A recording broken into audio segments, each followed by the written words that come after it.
have four offensive linemen now eligible to return with Daniels and Jackson and Liam and Andrew Meyer. Are any ready to return this week and play Sunday? I don't see any of them being ready to return this week. I think it's several weeks for that collective group. Mike, you've mentioned a couple times after losses that the preparation you thought was there, but in the end it wasn't on game day. What do you think has been the disconnect from during the week you think this team is ready to be ready on game day, but then it turns out they're not? I think ultimately, that's you do everything you can as a head coach, and responsibility falls on your shoulders with all failures of a result for sure. In each scenario, I think them bucketed, they're all kind of unique to their own, but the bottom line is you have no time to waste. There's no egos that can be involved. It has to be a collective mission to correct things, and it has to be urgent with no time to waste. But the responsibility is mine to hold and bear, and I have a locker room and a coaching staff that I believe in for a reason. So we'll collectively move forward, and that's kind of the biggest thing is that guys have to spend little to no time pointing fingers, and this tape was unique because it was equally simultaneously just very frustrating for controllable or things that I think that are controllable. There were some solutions that I saw on tape that I think the collective whole can attack and execute. The worst scenario would be if I didn't see solutions on tape, or if there's things that we can either get communicated better, see how we can reach specific players, or get things done more unified and to our vision. Bottom line is, I'm really it's frustrating because there's a lot of talking, and we need to major in doing, and I don't think anybody wants to hear me talk about it as much as I don't feel like saying it. But it doesn't change the steadfast reality that is you have to get better at things, or you'll continue having these same results.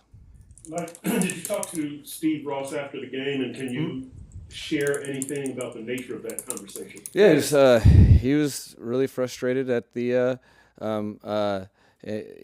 just like he's as I was, and we talked about the challenge ahead to get ready for the Chargers, and that was kind of the extent of it. Is Dotson in concussion protocol, and will Cornell miss some time, do you think, with a hamstring? He's in the protocol, yes, and Cornell will miss some time with the hamstring. With the Chargers coach, Tua and Justin Herbert are kind of forever linked because of the draft. Curious, how likely is it you have a conversation with Tua about that topic to make sure that's not creeping into his head at all? I think firmly, directly in front of the team, all parties will be specifically instructed that all of those things are don't exist, to the end of having a team win that is achieved through connected technique fundamentals and just really group play. So I think that such is the nature of the NFL season. I think any and all things that don't have to do with your contribution to the team and how where your mind needs to be. Your mind needs to be on what you have to perform and the details of that, and you let the results fall into place after that, because you can't control anything but your input for that output that you desire. Like after going over the film, particularly in defense, could you point at the problem? Was it bad tackling, guys trying to do too much and play at a position, trying to make plays? What could you put your finger on? Well, I would say that I think I was what I had thought during the game, as as the game progressed, I didn't feel an energy let down. I think as soon as we got a lead, in particular, there's solutions found by people trusting each other, and people really allowing their teammates to make plays, and there's opportunities for guys to play a more sound, connected, collective defense when individuals don't understand what the responsibility is to the unit. So I think there is a very good understanding, just not a good enough application, among other things. And I don't think it's what I found with factual evidence from the tape was that it wasn't just one group or to just blame. It was a collective execution that starts with me. But I think there's for instance, misplaced. We talk about accountability all the time, and it's one thing to be on time and do all your things that's necessary to your job. There's another level of accountability where you have to be able to take whatever's happened to you from a game and apply it and learn from it, and not resist it with ego or and realistically, there's just, in the heat of battle, too many times that guys were overlapping responsibilities, but ultimately that goes back to how are we communicating it. How am I facilitating that as the head coach? And the biggest thing is that we don't stand to improve at all if people are searching for it to be someone else's fault. And kind of the mindset is that you are all finding ways to play more in concert and getting to the whys, as opposed to just losing my mind and MFing people when you have guys that are missing tackles because of too many punch out attempts that we've been emphasizing to get more takeaways. You understand the why, and you have to teach, and they have to respond, and they have to trust, and ultimately we need to play better.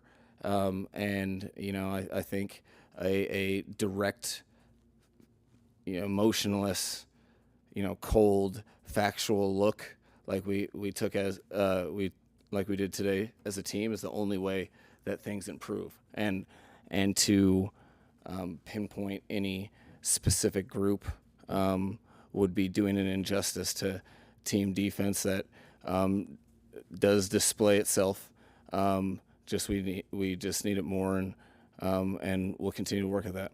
When it comes to Jonah and KG, I know you and Chris spoke a lot this offseason about needing them to be ready right away and drafting them to play right away. Where is the balance between, I guess, for any rookie, of letting them play through their mistakes and letting them get used to the speed of this game versus saying, okay, this isn't really helping the team, we have to go somewhere else? No, I think there's an inherent assumption that there's things that that they're going to have to work through, and right now, as we speak, it's just the job of any player or coach in the National Football League is you have to improve in the heat, and no one really cares about your problems. I think those two individuals are, as human beings and competitors, they're made of the right stuff, and within that, there's a belief in those guys that they'll get through the other side and feel extremely happy about their play, but it's going to be earned. And it's the biggest thing to me is you understand that's inherent, and those guys need to continue to get better. But you understand that with rookies, and it's why the veterans don't just point fingers at the rookies and say do better. We should have less things come up from veterans so that it doesn't compound on top of things that you're working through. Bottom line is it's not always as obvious as it seems. There's 159 plays in this past game, and there's ebbs and flows. You want to see more consistency, and you want to see things get fixed, and that's our job. That ultimately starts with me. That you identify and address and develop, and in this business, you have to do that. Otherwise, it's just no one's entitled to anything. So I think the collective scope of the locker room matches those of those top two rookies drafted. I think no one's besides those two thinking, well, we're not doing good enough because of our rookies, and both units of people have to improve, as is the nature of all NFL seasons, and one that we have no time to waste to do collectively immediately. I say that, sorry, Al, I don't say that to dump on Kenny and Jonah. I just know you've in the past spoken about scar tissue with rookies and not wanting to put them in situations where they don't succeed. Right. So especially when they're going through growing pains, how do you avoid that scar tissue? Well, you have to, this league's about response, and you have to see how they respond and respond to them accordingly. I think it never fails. You'll always be tested at your ability to respond in the heat of battle, and in the game or from game to game, or and all of those things. So I think you continue your ultimate investment, and understanding that together we have to improve play, or we got to have to find other solutions, and that's just inherent in the National Football League. So there is a fine line. And I think that's you reach that when you have you identify an inability of a player to do something that you're asking him to do, or you don't see steadfast growth within those things that you're asking specifically. You guys came into Sunday one of the best rushing teams on a per carry basis. If teams continue to stack the box as they did, in the second half of the Panthers game, just how do you force them to respect the pass? Well, I think first and foremost, the things that we fell victim to as a team, that we underperformed, are very, very consistent in that if you people will continue to try to run the ball on you, and people will continue to try to play whatever conservative form of pass-friendly defense, whether it's single safety or two shell, depending on what they're better at and what they like to use for pass situations, and they will not honor. They will try to take advantage of any sort of weakness. So the ground game, it's tested week in, week out, and there's residuals either way, whether it's time of possession, for your team, either way, whether it's run defense or run offense, and it's something that in this league you have to find solutions to fast. And I think the biggest thing is that you have to be able to tell some hard truths and look the tape in the eye and not blink. It's not for everybody, but I'm counting on everyone to respond the way they did thus far to the tape, and you take that one day at a time and focus on action and less on result. So how likely is it, or unlikely may it be, for there to be significant changes either to starters or playing time? Well, I mean, you're subject to your play forever, and there's what that to answer that is we need to improve, and then you operate under the assumption that everyone's aligned for that improvement, and then that doesn't you fall victim to the same exact things. Then you have to figure out a different formula. So that timeline. There's always a timeline with things like that. But as of right now, I'm really focusing my energy on identifying the exact whys of the failure, grouping them and pairing them so that guys can have a better understanding of how they want something to be that they put a lot of time and focus on, and they want it to be successful, why it's failing, and how to address it promptly. So whatever that is, I think the biggest thing is guys need to, starting with me, focus on doing their jobs however percent better, and collectively march to the same drum, which you can only do with that present day, and then copy paste the next one after you've earned this one. I believe Darren Waller's snap counts doubled this week. How do you think he responded to the uptick, and could we see even more plays in his third week? It's back-to-back weeks that I think he's been 100% on his assignments, and he influences the game, as you can see. There's a happy medium with the progression of uptick of his utilization, and trying to be smart with the realities of him just getting back and playing. So I think there's a balance, but I think as far as what he's capable of doing in the offense, I think we've scratched the surface. There's a lot of things that we could do, depending on even his production has to do with how well we're running the ball and stopping the run, and collectively doing to get more snaps, to get more opportunities, to continue to carve out a role in this offense, which I think he's done a good job of for 2 weeks. With Waller, how is he doing physically? I know, and was it as simple as them taking away the middle of the field, or is there something physical going on with Waller? As far as Having no receptions in the second half. well, there was a couple things involved with that. Kind of the lack of productivity on first and second down.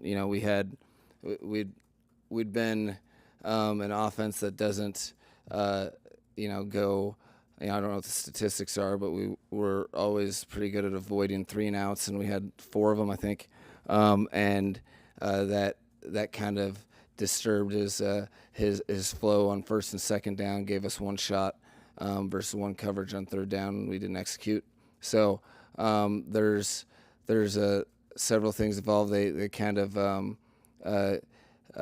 they recognized his production, and they were giving him some extra attention as well, which kind of moved the ball in other spots. And maybe he has more, 1 or 2 more targets if we are operating from the line of scrimmage in the run and pass game and getting more ops in the second half. Maybe those targets open up.